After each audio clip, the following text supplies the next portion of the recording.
И здравейте отново в моя канал.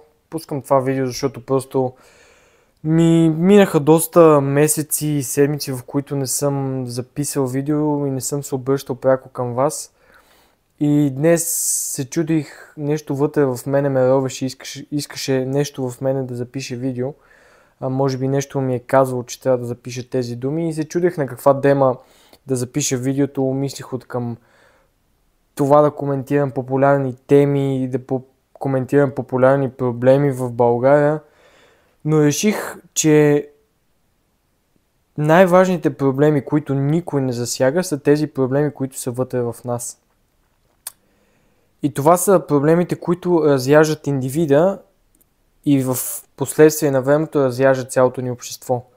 Когато ние индивидуално не сме се развили като хора, нашето общество се развива по грешен начин.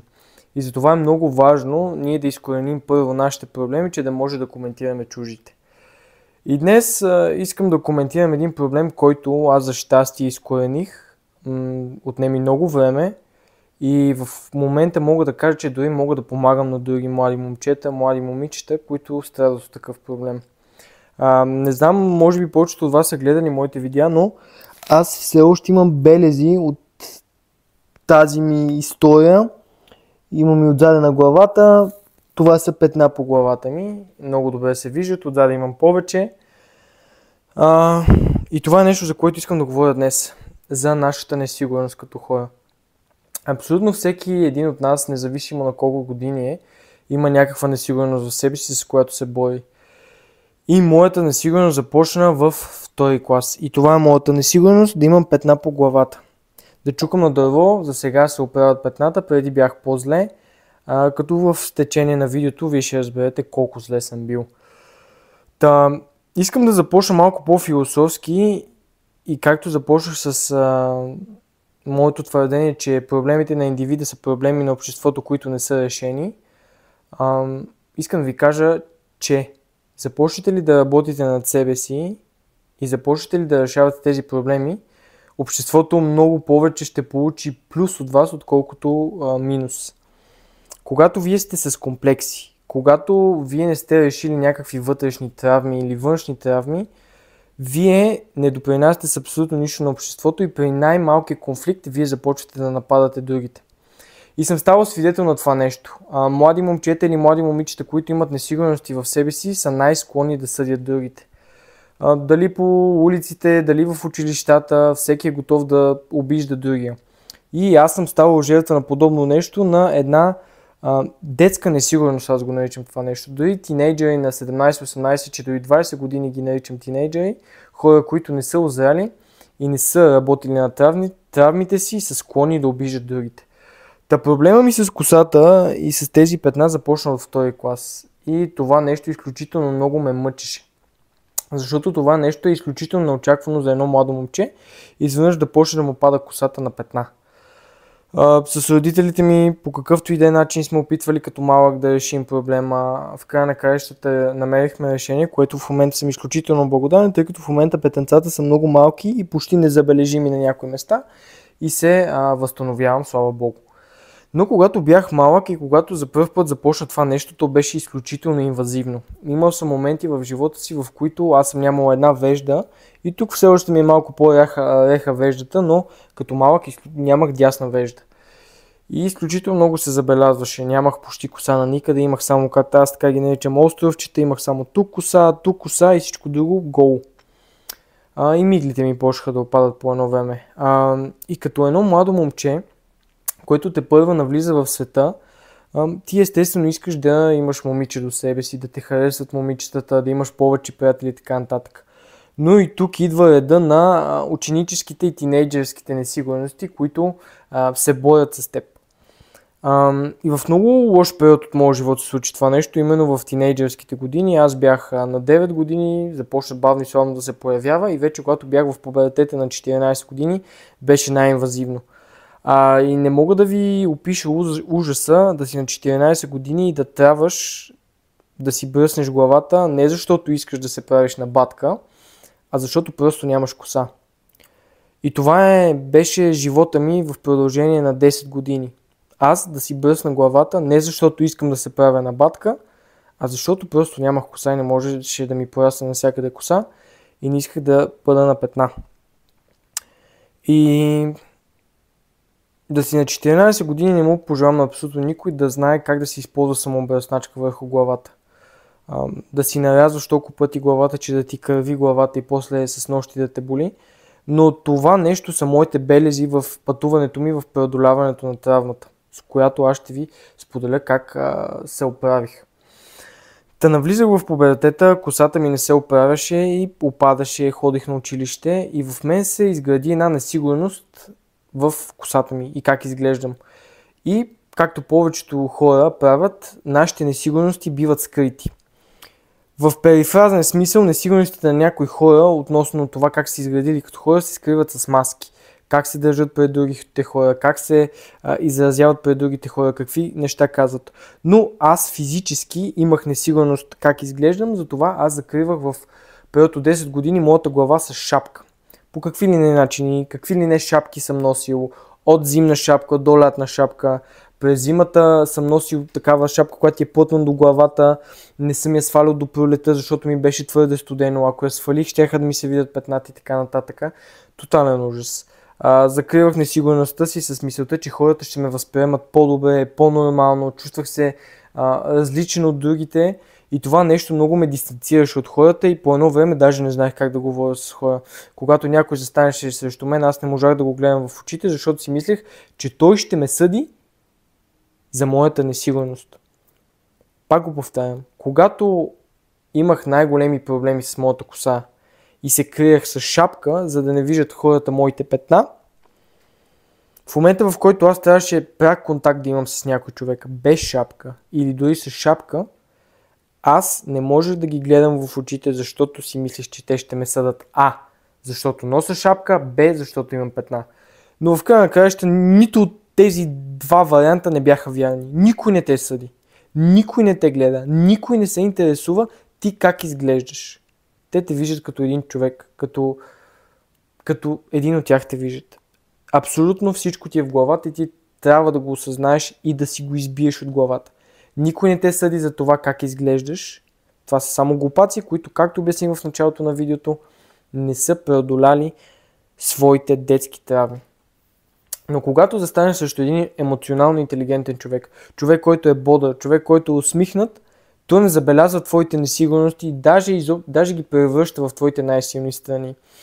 И когато започнах да пораснам, спомням си вече на 15-16 години, преместих се в другото училище след матурите в 7 клас и хората дори ми правиха комплименти за това, че съм по някакъв начин различен.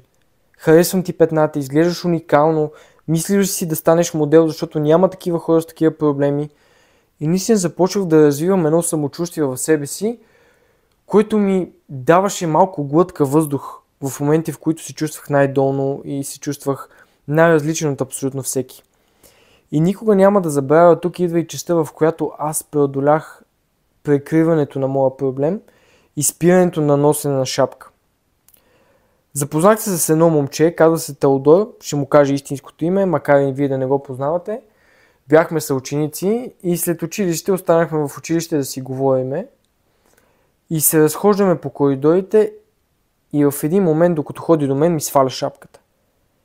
И аз в панически страх се опитах да си я взема. И той каза, чакай, няма никой по коридорите, защо си искаш шапката? Махни я, ще ти порасне коса. Махни я, ще ти порасне коса. И в този момент малкият Никола се пречупи и изведнъж порасна в човека, който започва да озрява и да осъзнава дълбочината на проблема и колко реално той не е дълбоко, е повърхностен. Махна ми шапката и аз осъзнах, около мен няма абсолютно никой. Защо се пазя? И осъзнах колко дълбока травма имам аз.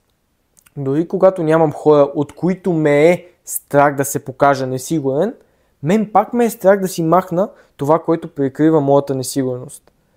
И тогава осъзнах, че имам много задълбочен проблем и трябва да започна веднага да работя над него. И не си казах, ще отида на психолог, ще гледам някое YouTube видео. Не. Ще махна това, което прикрива моята несигурност и моята несигурност ще стане моята най-голяма сила. В момента, в който Теодор махна моята шапка, това беше последната секунда, в която аз някога от тогава съм носил шапка. Същата тази шапка, когато се прибрах вкъщи, я метнах в кофата за боклук и никога повече не исках да я виждам. Бях свободен. Бях свободен. Не можете да си представите колко свободен бях. Преодолях моята несигурност или поне започвах да я преодолявам, тъй като в следващите месеци и седмици отново изпитвах една несигурност, когато някой минава зад мен, дали ми гледа петната, някой ако минава отстрани от мен, дали ми гледа петната и така нататък. Но беше друг Никола. Бях променен. Бях готов да се боря с това нещо и да го, да го възстарявам в себе си и да го имам за нещо уникално в себе си и в моя житейски път. Интересното нещо е, че след като започнах да си свалям шапката, започнаха и хора да се свързват с мен, за да стана модел. Никога не очаквах, че ще стана модел, камо ли с моя проблем. И на 18 години даже съм ходил по дефиле на НДК, на централните фонтани, на моден дизайнер Роберто Кавали. Ходех си с петна на главата, тогава имах по-дълга коса, но все още се виждах отзаде на петната на главата пред десетки хиляди хора. И от този ден нататък, когато Теодора свали моята шапка, аз се преродих. И се преродих не защото започнах да изглеждам по друг начин физически, а защото моята душа и моята същност започна да живее като друг човек. Като човек, който е свободен от своите несигурности. Аз бях свободен. За мен нямаше несигурност. Единствената несигурност в мен беше сега какви са моите умения, след като не се притеснявам от това както изглеждам. И от тази дата насам, това беше преди 2 години, когато завърших училище. В момента съм 2 години след училище, завършил съм преди 2 години училище, на 20 години съм в момента. И съм се запознал, може би, от тази дата, от когато ми се свали шапката, с над 2000 човека. Развих свой персонален бранд, спират ме хора по улицата и може би осъзнавам, че хората по улицата ме спират, защото все още имам моите петна.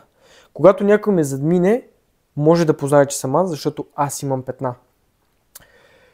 И дори да е нещо физически, което ме лишава от някои неща от моите тяло, аз се гордея с това нещо и нося белезите си с чест. Петната по главата ми, които са се появили от втори клас, аз ги нося с чест и това са белезите на моя живот, които са ме изградили. Пряко и непряко, защото когато започна да ми пада косата във втори клас, малкият Никола се пречупи и трябваше да влезе в света на големите по болници, по врачки, по гадателки, по лечителки и да започна да видя света на мръсните пари. Още тогава видях света на мръсните пари, как хората са готови да ти вземат парите, да ти излъжат, че ще ти спасат живота, че ще ти оправят косата, само и само да си преберат надника в джоба. И това са белезите на малки Никола, че порасна твърде бързо. Но може би точно и за това съм толкова горд със себе си, защото именно тези белези, петната по главата ми, ме направиха човека, който съм аз днес. Направиха Никола какъвто е днес такъв. Направиха Никола, който независимо от човека, с който се среща, той не трепва. Направиха Никола, който независимо кой седи срещу него на масата, той не отмята поглед от неговата зеница. И го гледа право в очите, без да се е срамува. Този Никола направиха тези белези и тези петна по главата ми. Никола, който е готов да взима рискове, защото Никола, който беше несигурен и който прикриваше несигурностите си с шапка, никога не можеше да взима рискове. За него най-големия риск беше да си свали шапката. Пак камо ли да говори с други хора. Защото ако трябва да говориш с други хора, той трябваше да свали шапката и да се представя малко по-взискателно към тях. Не можеш да ходиш на бизнес срещи с шапка. И по абсолютно същия начин вече искам да закривам видеото и да направя един призив. Дори вашите проблеми да не са едни петна на главата. Вие може да имате петна в вашия характер. Вие може да имате петна от нещо, което ви се е случило в миналото и то да излиза като нещо физически. И реално си представете, че и вие имате петна като мен. Дали ще се опитате да ги закриете, както аз ги бях закривал в периода на 10 години и ще чакате 10 години да откриете истинското си аз, след като чухте моята история. Не се срамувайте от вашите белези, които живота ви оставя. Да, на мен живота ми остави тези белези по главата. Имам голи петна по главата. Не знам защо, така се случи от малък. Но тези белези ги нося с чест, щастие и благодарност. Защото тези белези, вече след като съм го осъзнал и съм озрял, осъзнавам, че са ми донесли повече позитиви, отколкото негативи. Единствените негативи, които тези белези и проблема ми са ми донесли, е, че аз не бях достатъчно зрял да ги осъзная по-бързо. И това бяха единствените минуси. И минусите бяха в мен, не в белезите. Просто не бях озрял да осъзная, че тези белези ще ми останат за цял живот и аз ще ги нося с чест и с удоволствие. Носете си белезите с удоволствие. Живота ви ги е оставил нарочно, за да помните през какво сте минали и за да бъдете вечно благодарни. Живота ви е оставил тези белези, за да се откроявате от абсолютно всички други, защото ви имате една уникална история. И в днешно време хората са изключително унифицирани, едни и същи. Опитват се да живеят една и съща история. Една и съща история на богатия предприемач милионер, 16 годишния маркетинг милионер, на 16 годишния професионален боец и така нататък. Живейте вашата уникална история и живейте гордо с вашите белези, защото те са само ваши и ги имате до края на живота си. Аз бях Никола Колев. Благодаря ви наистина за гледането. Мисля по-нататък пак да правя такива видеа за някакви такива по-дълбоки теми, защото искам наистина да говоря за теми, които абсолютно никой не засяга. Дори да не ми гледате лицето, докато гледате, само си слушайте слушалките и ме слушайте. Нека бъда вашия терапевт, подкаста, както искате, но нека просто да водим една беседа, почти всяка седмица ще се постарая, за нещата, за които хората не говорят. И днес исках да говоря за белезите, които абсолютно никой не се опитва да лекува и да поставя на пиедестал. Поставете вашите белези на най-високо място.